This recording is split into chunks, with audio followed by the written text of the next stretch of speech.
Good morning, good afternoon, or good evening, Goon Squad. Welcome back to yet another edition of the Football Goons podcast. Wherever you are, whenever it is, we're thrilled to death you've decided to spend a little time with us as we talk about the greatest game on earth. If you're checking in on iTunes, Libsyn, Google Play, or TuneIn Radio, please make sure you leave us a review. Help us climb the charts on our assault on the industry. Those of you who are SoundCloud listeners, you've got about a week or so left, and we're moving on from SoundCloud on to bigger and better things for the group. We'd also like to give a shout out to those of you tuning in live on YouTube as we carve out some time to spend with the Goon Squad every Sunday night at 9:30. I'd like to take a moment here. I mean, the rest of this podcast is important, but I want to get this out of the way. I want to congratulate our own Ryan Deal on finally finishing the fence that wouldn't end. How's it feel, buddy? How's it feel to finish that fence, man? I hate that fence, man. Well, now you don't hate it, right? Well, like right after, I'll start by saying it was not that anybody was counting except for me. We covered that I'm a little bit detail oriented. 37 4x4s, 125 2x4s, 561 pickets, 1,150 pounds of cement, and about a little over 4,000 screws. And right after I finished, I hung the last board, and I just sat in my yard for a while and looked at it. Like a little bit in like, man, this is a nice fence, and a little bit in like just bitter resentment. Like it was kind of like I can't even think of something that would be really comparative to how I felt after I finished that fence. It was like you did something awesome, but man, are you mad about it? It's about time. It is about time. And then I was sitting there thinking, man, I wish South was here right now so I could kick him right in the face. I noticed from the picture you sent me, it's a little crooked on the one side. I'll kill you, Sal. I'll kill you. I'll kill you. I'll go out and tear that dang fence right down. And then the guys that helped me, they're like, hey, I'm going to have good dreams tonight. I said, I'm probably going to have a nightmare that this fence falls down. I think Deal's nightmares surround around someone coming in and just painting like every other slat of the fence yellow. Oh my gosh. Because then he's got to either paint the whole thing yellow, right, or not do that. So he's going to paint each one individually. And then somebody got to make that a Steelers fence. And then they wouldn't even do a good job painting it yellow. Like they did a crappy job painting it. So that's even more irritating. All right. I don't want to be a part of this anymore. Congratulations. I'm all done. I'm all done. It was meant to be a positive, but we can't just let you have it. Congratulations. We missed you terribly because you were pretty much disconnected while you were fencing, but we're glad you're back. So I wish I was actually fencing. You would have preferred that as to hang on the fence. All right, so this week we're actually going to start getting into our rankings here for fantasy. We've been updating them on the site. We want to take some podcasts and break them down by position so we can really kind of express where our thinking is, kind of break apart some of those close ties, those close races, and let you guys know where we're at. So we're going to break down the quarterback position for the 2017 fantasy season here tonight. It's still early. It's July 4th weekend. Hope everybody had some hot dogs. But so that is just to say these are going to change by draft time. These aren't our cemented rankings, and we'll continue to update them on the site. But kind of where we are, we wanted to break down our consensus top 25, discuss our feelings, some hypothetical questions for each tier. And as always, we encourage those of you who are tuning in live on YouTube, go ahead and submit some questions, and we'll address as we go. So if we skip out on a quarterback that you really want us to touch on a little more, let us know. We'll check into that as we go. So we're going to break these down by fives. And one last thing here, if you hear me or anybody refer to our deviation, that's what we're talking about, where if a guy has a 0 deviation, that means we all ranked him exactly the same. So we all think he's number 3 across the board. And I think one of the only players that's true for is Aaron Rodgers at number 1. But, a higher deviation just means that we kind of disagree more. So we'll get into that kind of more in the coming weeks. Quarterback, frankly, we agreed pretty well on. So not a whole lot of arguing to be had this week. Yeah. yet. Okay, I was waiting. I don't know. I do know. We'll figure out a way to get it done. South's already been threatened, so there's one. Yep. We can't even make it 3 minutes into a pod anymore without you getting threatened. So we'll see. All right. So without further ado, guys, let's get into our top 5 quarterbacks here. In order: Aaron Rodgers, Andrew Luck, Tom Brady, Matt Ryan, Drew Brees. Pretty much the top 5 consensus across the fantasy universe. We do all agree that Aaron Rodgers is the top dog. I mean, for me, Andrew Luck is third. You guys all had him second.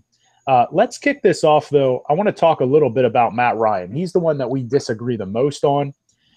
Rocco and Deal, you guys have him third behind Rodgers and Luck. I have him fifth. And South, you actually have him outside of the top 5. You are the only one where those 5 guys are not your top 5. So talk about why you have him sixth, as Matt Ryan being the stud he was last year. Yeah, you know what? This is actually going to be – I don't want this to sound like a cop-out, but it is in a little bit, because the 5 guys that I have in front of Matt Ryan, I just like them better for fantasy purposes than I do Matt Ryan. And I don't have a whole lot to go on off of that. I have Russell Wilson in, and I'm going to hold off what I have to say on Russell Wilson until the next grouping. But for me with Matt Ryan, it's really just a matter of liking those guys more. And then if I had to pick some things that might scare me off and put him outside, changing the offensive coordinator again. He got really comfortable in that system last year. If they're smart, they're not going to change too much, and it's just going to be more of a figurehead. But when I look at Steve Sarkisian, it kind of feels a little bit like he's going to want to put his stamp on things. So there could be a little bit of transition and some hiccups there to start maybe.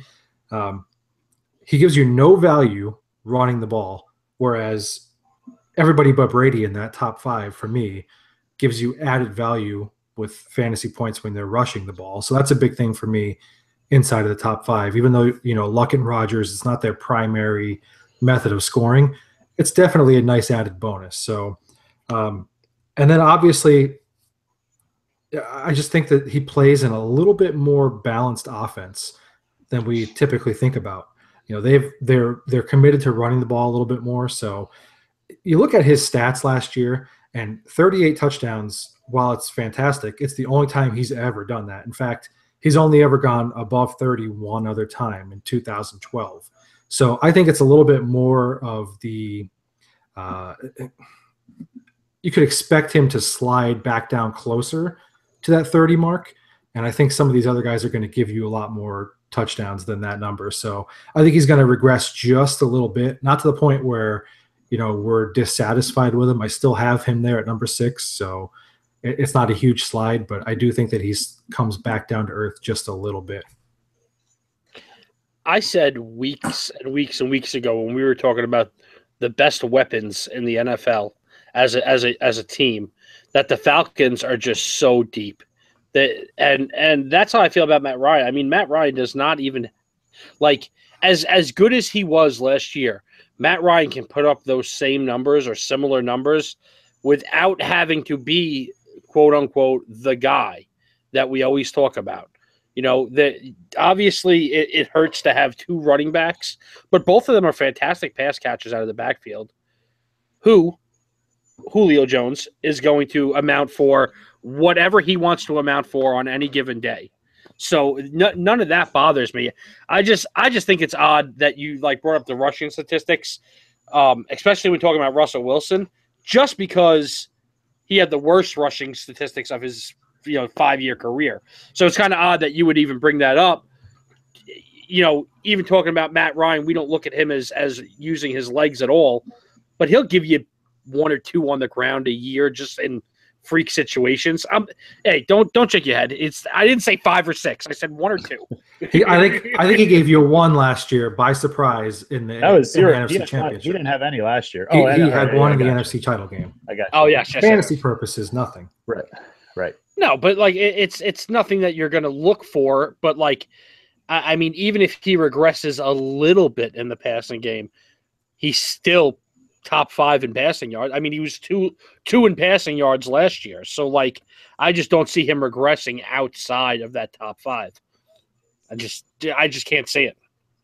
I actually like him around 3, 4, 5. 6 is pushing it for me. I do. We haven't mentioned, and I think it's worth mentioning. I do really like the addition of Alex Mack as long as he stays healthy. I think that helps him, and we'll also hit on how it helps the running backs.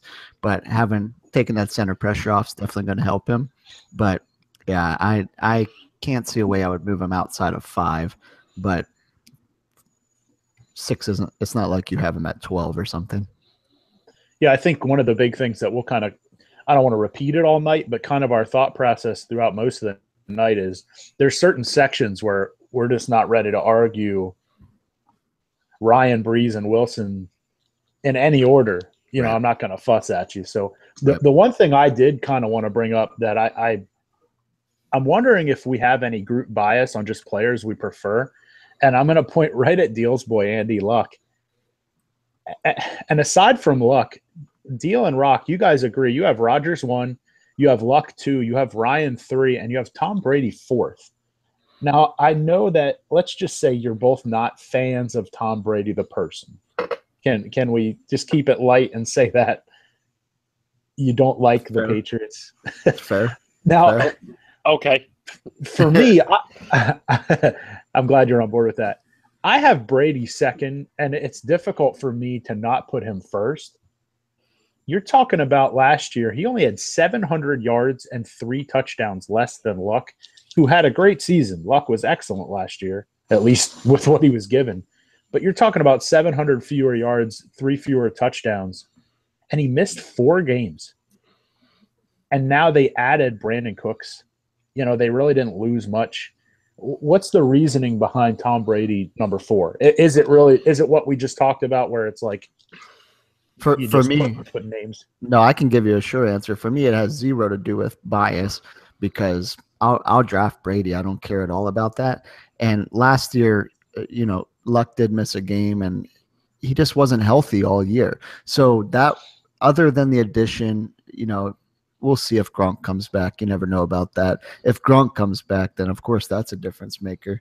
But if he's healthy all season, but I don't think you can ever plan on that. Cooks helps a ton, but you know, Luck missed the game and he wasn't healthy all year. That was as healthy as you're going to see Tom Brady. Like that's Tom Brady right there. Right. I understand he was, you know, whatever, 750 less or whatever, but Luck is going to be higher this year too. He adds Moncrief back, which I did mention here that you know, I think that's a huge addition for him. With Moncrief healthy last year, Andy averaged 313 yards a game and standard scoring with 4 points for touchdowns. He averaged 27.45 with Charlie Brown. Without Moncrief, he averaged 231 yards per game and 24.18. So that's a huge difference. That's not just like saying, well, look what Brady gets. That's a big difference for Luck too. He's averaging like 80 some yards per game extra and about 3 points extra per game. So it's not just Brady's going to get better. I think Brady's going to be better than 15th, of course, but I also think Luck's going to be much better. Well, Brady was only 15th because he missed 4 games. Yeah, I'm saying he's going to be better. He's going to be better. But I think as much as my hatred usually comes into this, I've been trying to be less biased, you know, for not just the sake of putting out these rankings for our Goon squad, but also for myself, you know, to improve when it comes to fantasy and being relevant come postseason time. But no, for me, it really boils down with Brady. You know, 1, he missed 4 games. Conservatively, you know, 250 yards per game, you know, puts him at 4,500, right near the top of the group. You know what I mean? So that bumps him up into my top 5, obviously. I just look at it, and I always look at it this way with them. And like last year was a great example, and I think we're going to see a repeat of it this year. They're not playing from behind in the fourth quarter. You know what I mean? Or even tied in the fourth quarter. So, you know, Brady gets them leads, and then I think they like to really just chew down the clock, even short passing plays, you know, but they're not going deep. They're not throwing for the end zone. Luck plays in a much more competitive division where he's going to have to, and honestly, they're going to have to rely on him a lot more than the Patriots really have to rely on Tom Brady come, crunch time, for argument's sake. So I just think the opportunity is going to be there more for Luck than it will be for Brady. And that's not to say that Brady's not going to be a top 5 quarterback, because he is. But as much as I hate to say it, he is. Yeah, I think I'm going to go back to this again. Like, this is going to kind of be a recurring theme for me a lot because it is fantasy relevant. But I'm not putting Brady 4. I've got him at 3. I had him 2 ahead of Luck, and then in this revision switched it. But to me, I'm looking at it, and I'm looking at what the Colts have. I think that there's going to be a lot of times when they get in the red zone where Luck himself is probably going to have to take it in.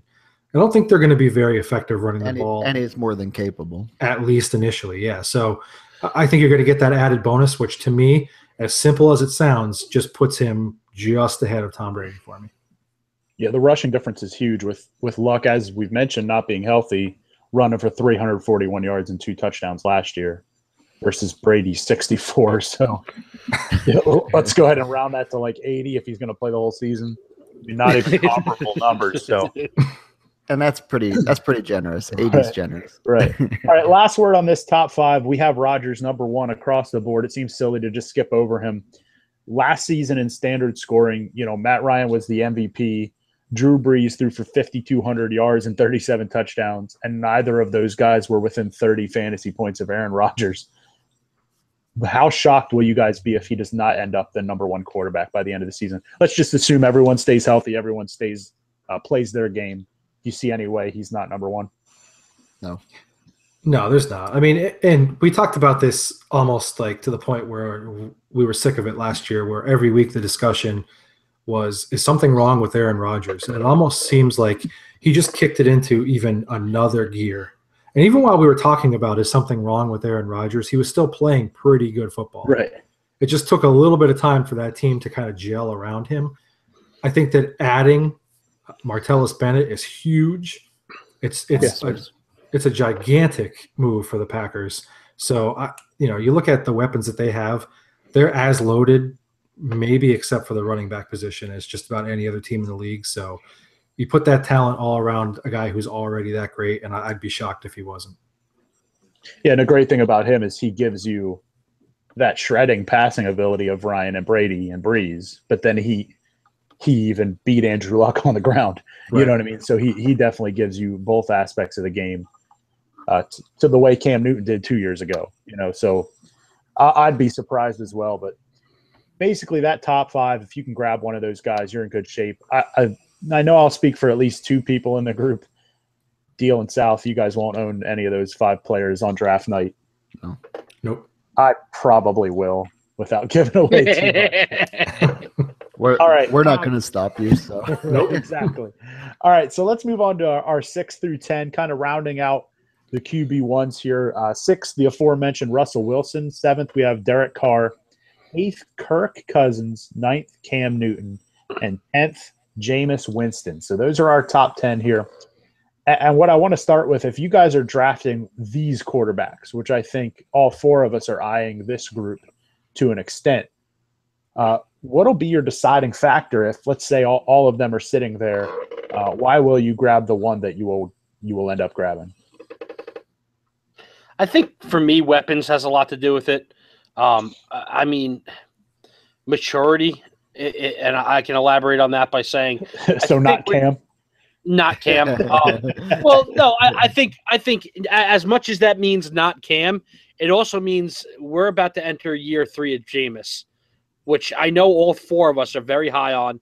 And this guy's been getting compliments like, from the day he was drafted or the day they were going through combines, like as smart as any quarterback we've ever had, not named Peyton Manning. You know what I mean? Like, so basically the second smartest quarterback coming out, like, since 1997. You know what I mean? As football smart. As football smart. As football purely football smart. Purely football strong. So, no, but like, yeah, the maturity of Jameis in year 3 now, another year of Derek Carr, hopefully, he won't have any rust from that leg break at the end of the year. But no, just the weapons absolutely matter. I mean, the Raiders wide receiving tandem of Cooper and Crabtree, the twosome out in Tampa Bay now of Evans and Deshaun Jackson. I mean, that helps, immensely when you're talking about, which guys you favor, between 5 and 6 or 6 and 7. So that's going to be huge for me. You're saying, I'm just playing devil's advocate here. You're saying that weapons are playing the biggest part for you, but you have Jameis lower than all those guys who don't you think have weaker weapons than Jameis? Yes and no, but cast in that group. What's that? Yes, Jameis has the best supporting cast in that group. That's what I'm saying. So why don't you have him 6 or 7? Here's my issue. I was going to say this a little bit, later in this discussion, but I'll say it now. I would be less surprised to see 3 or 4 of these guys finish in the top 5 than I would actually be to see like the 5 that we have there finish in the top 5. Yeah. And I'm not ranking them that way because that's ludicrous. But like I think Jameis has the best weapons right now, but he's also the only guy in this group that we have yet to see hit that plateau. Right. So to automatically put him there without him earning it for me is kind of silly. Although I absolutely think that he's going to be there by the end of the season. Yeah. Yeah, to me in this group, the deciding factor to me, like consistency is key. So when you're talking about Cam Newton and Jameis, we haven't seen a ton of consistency from those two. So if I'm going to scoop somebody up out of this group, it's more than likely going to be one of the other 3. If you're picking in this group, you're not getting the elite production that you would out of the top 5, at least in theory. So what you want is a guy who every week you can count on to score you consistent points, to not have those weeks where you're way up one week and you're way down the next. You just want them to be as consistent as they can across the board. So, I mean, for me, it's almost a travesty that we're even talking about Russell Wilson in this group. To me, he's a no-brainer top 5. His attempts and his yards climb every single year since he's come into the league. He's an effective dual threat. He's got better weapons on the outside than we really want to give him credit for. And to Rocco's point earlier, he's now fully healthy. He played on one leg for the better part of last year. So his rushing numbers took a big hit there. I think that when you bring in Eddie Lacy, at least the threat of having a viable running back is going to open up some things for him on the ground as well. So, he looked pretty good in the second half of last season when he finally got his legs under him. To me, he's a no-brainer here. So if I'm able to get him in this pocket of players for the right price, then sign me up. Yeah, Russ is slowly creeping up my rankings. I kind of thought he would, but I said he wasn't going to come up this far. But I just love everything I'm hearing and even seeing from him, watching some videos of him practicing, seeing how lean he is. He's always been a lean dude, but he looks more physically fit than I've ever seen him. And Carr looked so sharp and so efficient last season. I told you guys earlier, this ranking right here, the 6 through 10 of quarterbacks, is the biggest struggle for me right now of all of our rankings of all of our positions, because I expect to own these guys a lot, like you said, Miles, but they're all so close for me that I think I might have to wait until preseason for me, unfortunately, to see them actually play, see how their team looks around them. But, Russ moved up. I'm still high on Carr after how efficient he looked last year. Kirk, I still have high hopes for. He had 25 passing last season, so I'd be shocked if he doesn't have more touchdowns than that this season, 30 to 32. I love Jameis and the weapons he has in Tampa Bay. Not to mention, I think Cam's going to reemerge completely. So I love this area, and this is definitely my comfort zone for quarterbacks this season. Yeah, I guess. The only other thing I had on here is this little mini debate between Carr and Wilson. As Deal and Rock, you guys have Carr 6th, Wilson 8th. And South and I have Wilson either 5 or 6th and Carr 8th. For me, the deciding factor is the rushing thing. Derek Carr had 70 yards rushing last year. And Wilson, on a bum leg, had almost 300 and a couple of touchdowns. And he had a receiving touchdown. So I'm going to go ahead and count on that. Yep. Yeah, right. It's going to happen again for sure. Yeah, well, he is playing the Eagles again, so don't fall asleep.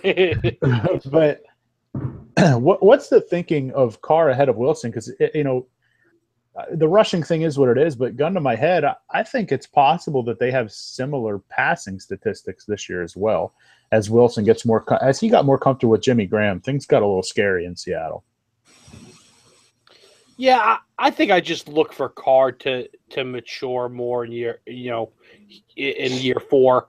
I think we saw him take a big step up last year, and I think that does wonders for a guy's confidence. And I think the way their season ended is going to make them very hungry as a team. I mean, speaking of hungry as a team, I know the 4 of us have seen it, but Amari Cooper looks like he ate Michael Crabtree. So. And I don't mean he got fat. I mean he is an astronomically large man right now. It doesn't matter. It does. Carr doesn't care about Amari Cooper at all. Okay, he may not care about him inside the 10, but between the 20s, he cares about him a little bit because he's got back-to-back 1,000-yard receiving seasons. So, take it for what it's worth. So does Doug Baldwin, so we're even. Okay, but I'm not bashing. But I'm not bashing on Doug Baldwin. I hear you. You know what? I'm just so frustrated with Amari Cooper. Should be that top group of 3 receivers should be a group of 4, and Carr just doesn't feature the guy. But anyways, it's frustration. Here's the problem: you're letting your frustration with Amari Cooper show up in your rankings of Derek Carr, and I think that's fair on Derek Carr. I'm not, and here's why. Here's why I'm a little bit low on Carr to the point where, like, I have him ranked 8th out of respect. I can almost guarantee you I won't own him at all because, I don't have numbers in front of me, but I do know from watching some Raiders games last year, they were really big fans of throwing the fade inside the 5. And now you have Marshawn Lynch. I think the passing touchdowns are going down when they're inside that 5-10 range because, beast mode is going to steal some of that stuff. You couldn't trust Latavius Murray to not fumble. So, if you're the Raiders coach, what am I relying on? Throwing it up to Cooper and Crabtree or Murray fumbling? Well, I'm throwing it up, but now I got Lynch.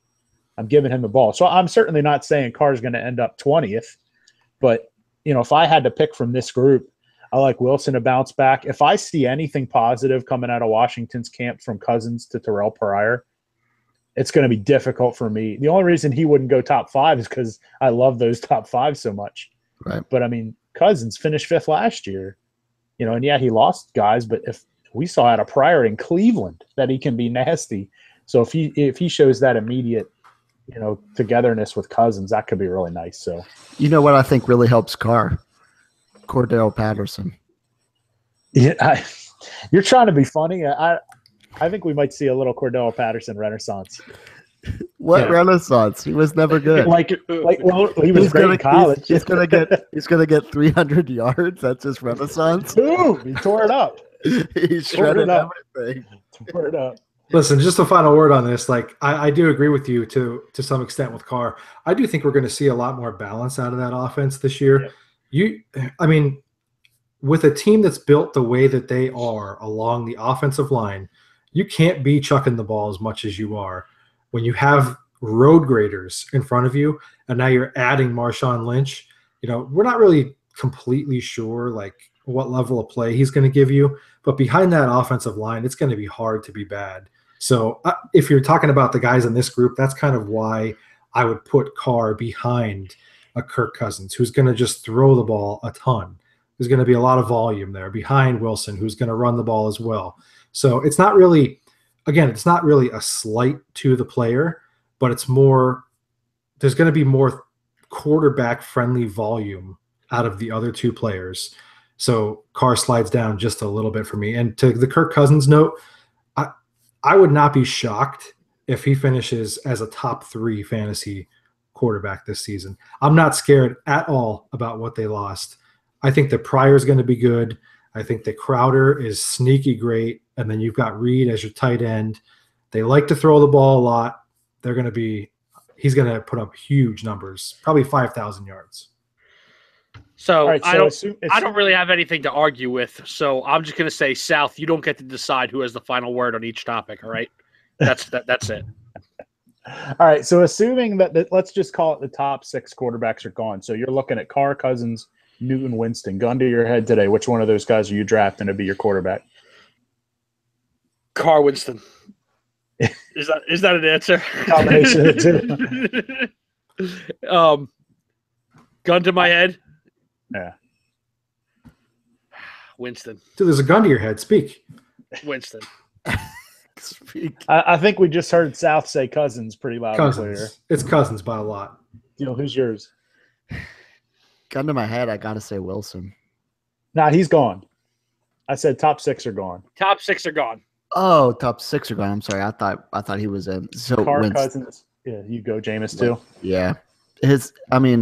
I just see him creeping up even more. His weapons are just so good. Especially that's why part of my preseason thing, if I see him clicking with OJ, he might move up to 5 for me. Right. All right. I'm going to take Cam. I'm going to bank. Only one of these guys has led the league in scoring before. Yeah, Cam would definitely be my next choice. And I love the addition of McCaffrey and Samuel as playmakers. I think their biggest problem last year was when they did complete a pass, nobody could make a play with the ball in their hands.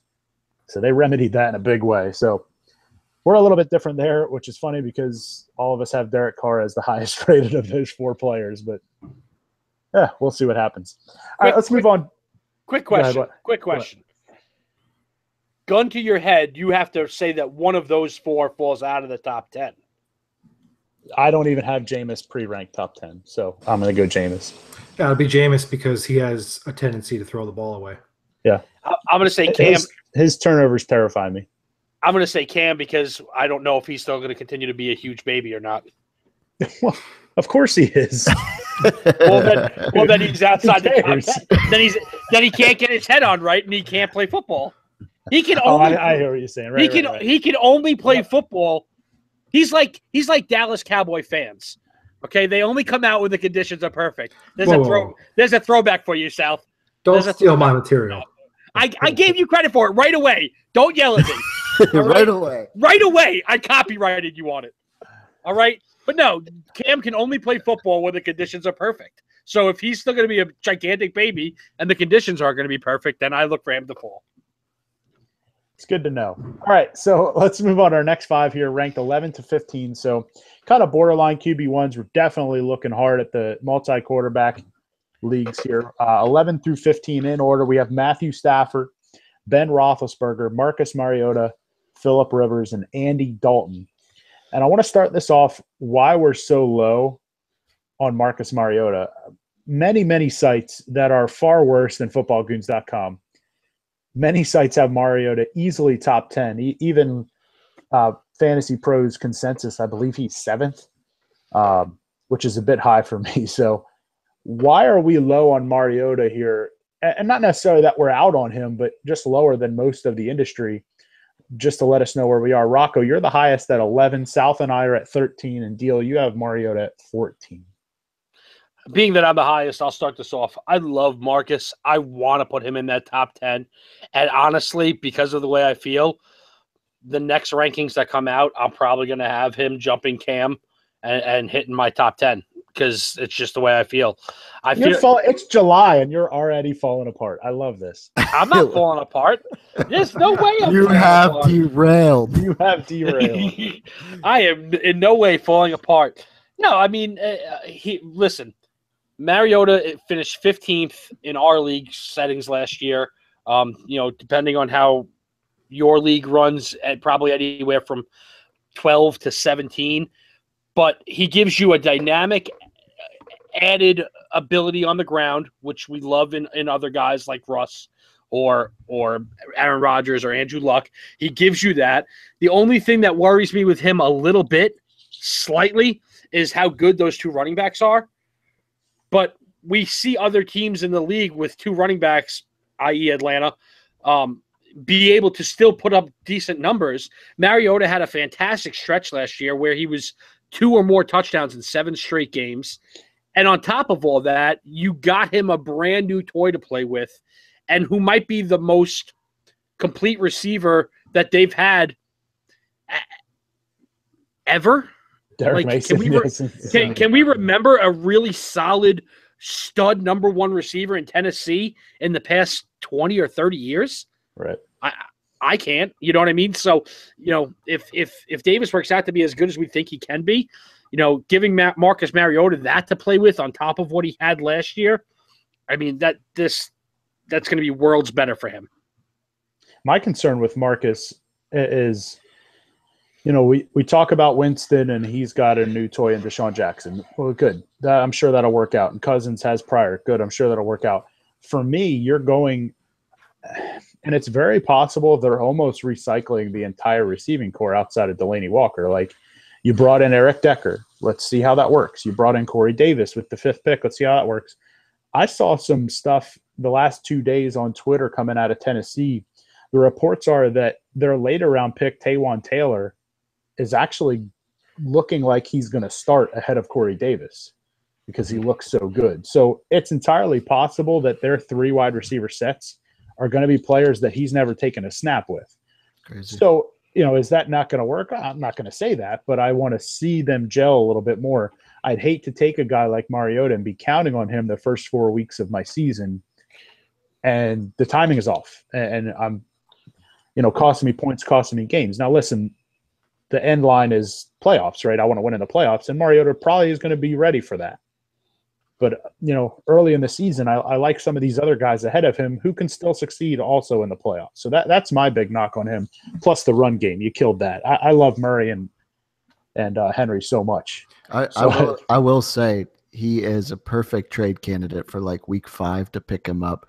Yeah. You're going to be able to get him if that's he may the be case. Pedestrian for the first month. Yeah, but for me, I just think he's a mid-level quarterback. Last season, standard scoring, it was 13. I love the chances of guys like Cam, Ben, Rivers, Brady to move up ahead of him. So for me, it's just an issue of there simply isn't room inside the top 14 for me.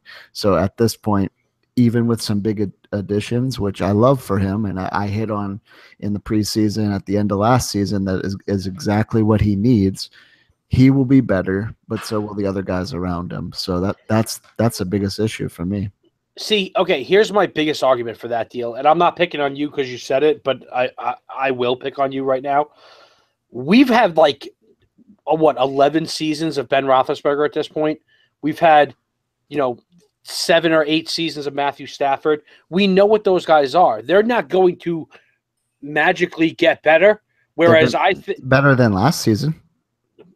Okay, if that's up for debate, but we know what Matthew Stafford is. He's a 4,000-yard passer. He wasn't one that I moved ahead. What? But okay, we know what Ben Roethlisberger is. You know what I mean? He's not a 4,000-yard guy. No, he is, but that's plays. what he is. If he plays. He's that I don't see Ben making a jump from here to, top 6 or 7. No, he's right there. I don't either. But I think if Marcus, quote unquote, gels with those receivers right away, you're taking a guy who was 13th last year and giving him 3 better weapons that can do more with the ball after the fact. He's the guy that I expect to see the biggest jump from. I'll give you my for instance since you use Ben. You're saying if he gels with those guys, we already know Ben loves Martavis Bryant. So there's no if there. So the if is if Ben plays, which I don't know if he will. I never think he will, but the if isn't will his weapons work? We know his weapons are outstanding. Jesse James is going to be better. We know he loves Martavis Bryant. So that already raises his ceiling for me. The ifs are huge with Mariota. Yeah. Yeah, great minds think alike on this because I'm going to show you my chicken scratch notes here. All right. What I have written down here for Mariota is I want to see how these new weapons play out. Yeah. I just need to see how it works out. That's all. And they're still a run-first team. So they run the ball to set up the pass. So the primary objective is to run the ball. I think later on in the season, he's a guy you're going to want to own because he can get hot and things could start to gel. But to Deal's point, with a guy like Roethlisberger or, even Phillip Rivers in this zone, that's a better play for you in this zone with the known than Marcus Mariota with that level of unknown. Yep. You just brought up Rivers. I don't think Rivers gets nearly enough love. Agree. For what he is as a player and a fantasy player. And, now that they just drafted Mike Williams to go with what was already a pretty stacked position players. He's a guy that I'm going to target. Andy Dalton, they had a nice draft too with John Ross. I'm not sure how that works with his. You love Andy Dalton. He's got decent arm strength. But, you love him. The problem is I really, really do. He just, the one time I drafted him, he burned me. I think he's a really good player, but, I really like this tier almost more than the last tier because of what it's going to cost you to draft these players versus the last tier. I mean, if you love Cousins, good. You got to probably take him 6th roundish. If you love Rivers, that's an 11th round pick. And tell me you can't see them having the same output. Like, of course you can. So I think across the board, if you told me Ben was going to play 16, there's no way he belongs in this group. Right. But he just can't be counted on. And Mariota is going to improve. And I agree with Rock that I think as a team, he makes them a lot better. But as a fantasy player, South's right. They are what they are. They're going to run the ball. Murray and Henry are going to score a ton. So I guess with this group, there's a lot of promise. But there's also some fear of those 8-point games out of these guys, I guess. So, I'm going to call this the last to draft a quarterback strategy, which is kind of what Deal talked about a little bit, I guess, last week, that you're going to be in that group. This is the range of guys you're looking at. So who do you trust most? Kind of the same thing I said in the last tier, gun to your head. You got to take one of these guys. Who's your pick?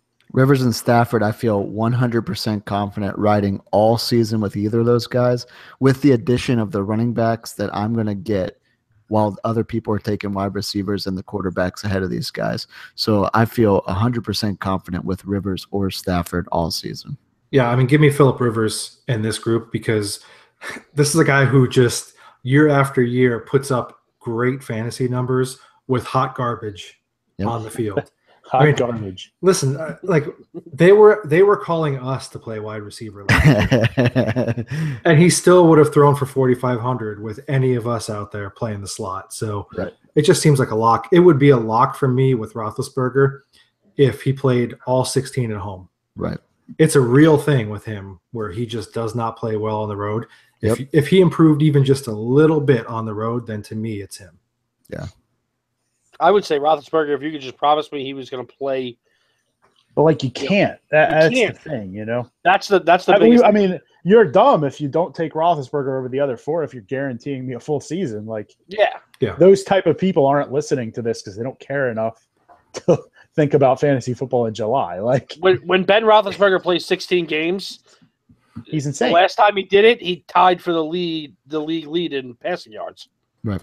So, but no, gun to my head with this group, I hate saying it, but probably Stafford. I mean, I've owned Stafford so many times in the past because I love Matthew Stafford, but he's just that he could give you 40 points or he could give you 10. There's a lot of big in-betweens there. I would like to take someone with a little bit more consistency, but in this range, that's what you're going to get. You're going to get ups and downs. You're going to get Phillip Rivers 30-point games, and you're going to get his 10-point games. So gun to my head, Matt Stafford in that group. Yeah, I have Stafford a little bit higher right now, but I think we're at draft day. I would take Rivers because I think that good game versus bad game is a little bit less with Rivers. You can't take Rivers because then you're going to take Keenan.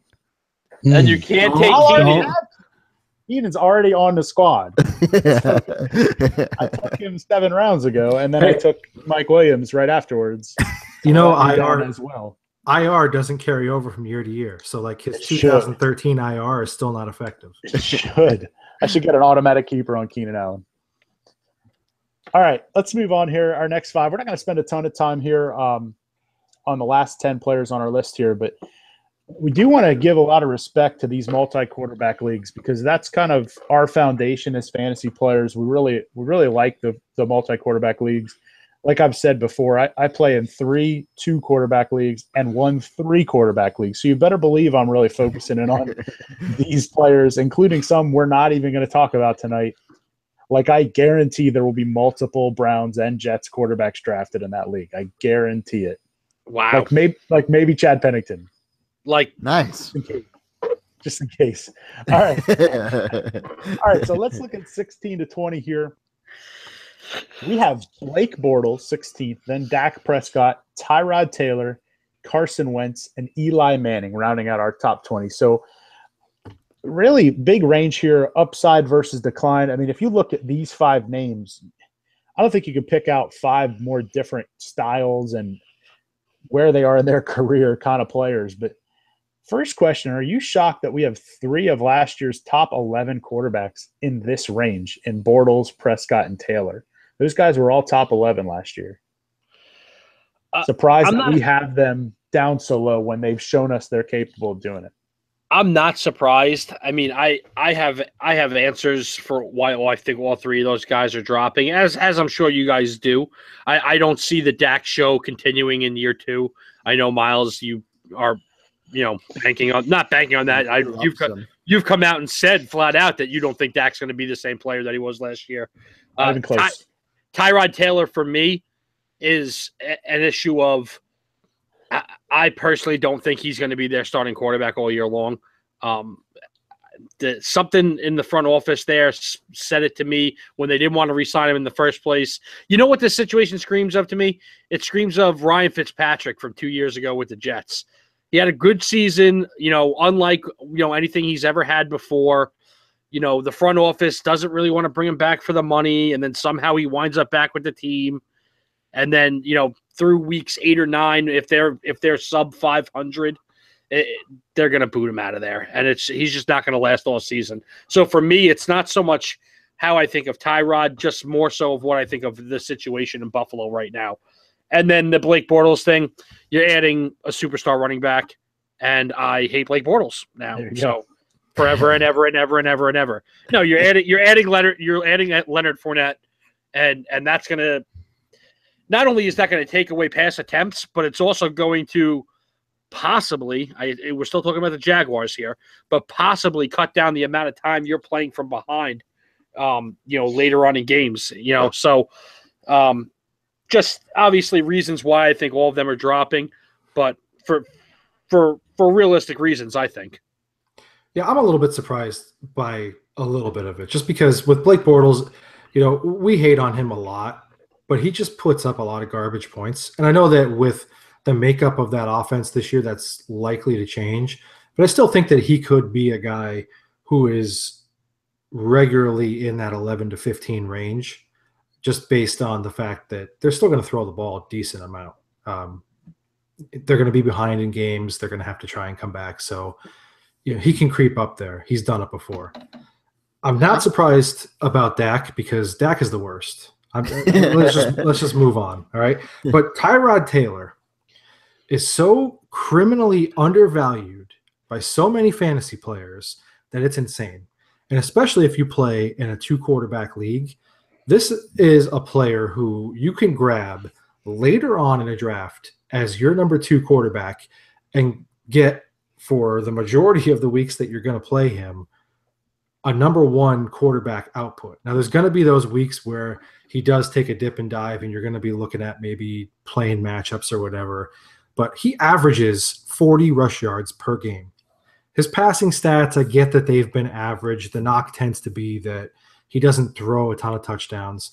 But when you're running for 40 or 50 yards a game, you're making up for that extra touchdown that you're not throwing for just on the ground. Then add in the fact that over the last 2 seasons, he's run the ball in 10 times in a now less crowded backfield in Buffalo. Yes, Shady McCoy is elite. He's going to get his, but there are considerably less options there to worry about. So he averages 23 total touchdowns the past 2 seasons between 2 different, methods of scoring. So this is a guy who should be in that 11 to 15 range just on that alone. Then you add in the fact that there's an offensive coordinator right now building a system for him. Sign me up. You're absolutely insane. I got to say it. I love the part in every week where we start fighting. This is insane of you. Like, you're 11 to 15 range on a guy who's combining for 3,500 yards rushing and passing, and 25 touchdowns with 19 interceptions or 17 interceptions. Like, if if those stats came out of a Dallas Cowboy or New York Giant uniform, you would be telling the whole world that he's the worst player in the league. When you say 17 interceptions, you mean for his career? Yeah, because he threw 6 last year. He's only got 14 for his career. He doesn't Okay. give the ball away. No, I understand that. I was talking about his career interceptions, but because that's the number I was looking at. But the fact remains is like you're not getting 11 to 15. He has he has less combined touchdowns, rushing and passing, as every other guy in the 11 to 15 range, and he doesn't give you the passing yards to go along with it. So my Tyrod thing is all settings based. If you're in a standard league, he finished 11th last year. Yep. You know what I mean? Like, so that the 4 points per passing touchdown makes a universe of difference with Tyrod Taylor. Because you're right. I mean, we just talked about Phillip Rivers. Phillip Rivers had almost double Tyrod Taylor's passing touchdowns. But if you're in a standard league, you're comparing 35 rushing yards on the season to 580 and 6 touchdowns on the ground. I mean, so when you draft Tyrod Taylor, you essentially get a flex running back, and his passing stats are bonus. Yep. So in leagues like our base one, where quarterback scoring is a little bit higher, Taylor's definitely a borderline QB2. If you're in standard, especially if you're in a 12 team, I'm okay starting him. Almost every week. And chances are, if you have Tyrod, you also have like Andy Dalton. Nobody's drafted Tyrod and being like, I'm good at quarterback. So you can play matchups to an extent, but it's a standard scoring thing for me versus kind of QB heavy stuff. All right, so last question on this tier. Assume you're in a multi-quarterback league. Everybody's starting 2, all right? The rest of your league has 2 quarterbacks from the top 15, and you have nothing. Can you win a league with 2 players from this tier without making a move? So I'm not allowing you to trade one of your 30 running backs for Aaron Rodgers and beat me in a championship. You're not allowed to do that. You have to take 2 of the players from this group, and let's again assume everything goes as normal with players. Tyrod doesn't all of a sudden throw for 4,500 yards this year. All right, can you win it with 2 of these guys? Can we make South have Dak and Eli? I quit. No, because then you could make me have Dak and Eli. Listen, I'm going to go first on this because this is an interesting question. Everything has to go perfectly. Let me say that before I even start here, okay? I've done this before. I've won a league twice. I've won our league twice by drafting quarterbacks this deep, pulling Matt Schaubs, who overperformed, or Phillip Rivers, who was undervalued early on or whatever, and playing them. The issue is that you're going to have the roster flexibility to stream in another quarterback. So you've got to be rock solid at every other position. The times that I pulled it off, I had running backs that I didn't have to think about. You just load them in until they're on a bye. And even when they're on a bye, maybe even leave them in there because they're still better than what you had. So it can be done, but you have to absolutely get lucky enough. You have to nail your top picks, and you have to find one of these guys who's going to overperform this low pre-rank. I'll say that I think, yes, I think you can roll into the season and win like that because, like you said in the beginning, 3 of them last year were top 11 guys. So they have that potential. We've already seen it as recent as last year. I probably wouldn't feel super confident in a 2-quarterback league with those guys because I like one of my quarterbacks I'm pretty confident he's going to be a top 10 guy. But like you said, these guys all did it. 3 of them did it last year. So you have that potential. I think you can, but I think it's like South said, it's super, super important to hit those early picks. You can't, like, if one of your first 5 picks goes south in a hurry, you're gonna be in trouble. But at the same time, I think 4 of these 5, not Tyrod Taylor, could wind up being top 10 could wind up being top 10 quarterbacks. You're drunk. So that's just my opinion. I'm not drunk. I'm just realistic. Guy right, guy throws for 3,000 yards. He's top 10 quarterback in the league. You're salty. If he ran for 30 more yards, he'd have been a top 10 quarterback last year. So yes. Well, he didn't. Anyhow, so. I do not think he's so salty. He is. I can taste it from here. I don't think you can win a league with 2 from this without making a move. Just because they're, the way I set that question up kind of purposely, chances are someone has like Rodgers and Cousins, and you're giving up 40 points out of 2 players right there, more weeks than not. So you better be stacked everywhere else. And again, that belief kind of comes from, as we've talked about before, and we'll really hit on the next 2 weeks. I love the mid-tier at running back and receiver so much that I think if somebody's crushing you that much at quarterback, you're dead, because they're going to have those mid-tier players that I like. So again, for the 1,000th time in the last month, not to give away too much of my draft strategy. This is I hate this because I've said this to you guys before. Like, you're going to go into the draft knowing what I'm going to do, but I don't know. I like my chances of making it to the championship yet again and again. I don't. And again. All right, so rounding out our night here, ranking 21 to 25. I definitely don't want to spend a lot of time here on this group. I basically have one question to ask. 21 to 25, we have Carson Palmer, Ryan Tannehill, Joe Flacco, Deals boy, Sammy Sleeves Bradford, South's boy, and Jared, thank you for not drafting Carson Wentz, Goff, out of the Rams. Those are our bottom tier here, the 25. My only question, do you see any of these players being fantasy relevant this year in a 1 or a 2 quarterback league?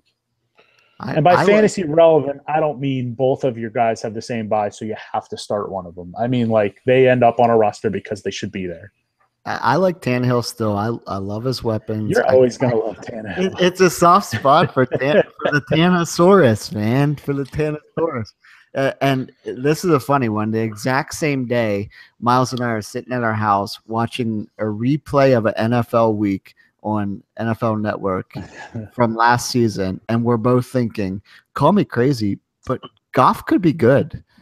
And so I'm kind of getting on board with Goff, man.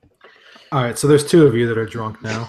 So I'm saying no, I don't see any of these being fantasy relevant. None at all, especially not Carson Palmer, because he is the Jeff Fisher of quarterbacks. Salty South, so salty. No, actually, I think a couple of them could be fantasy relevant. I'm going to go out on a limb here and be the oddball.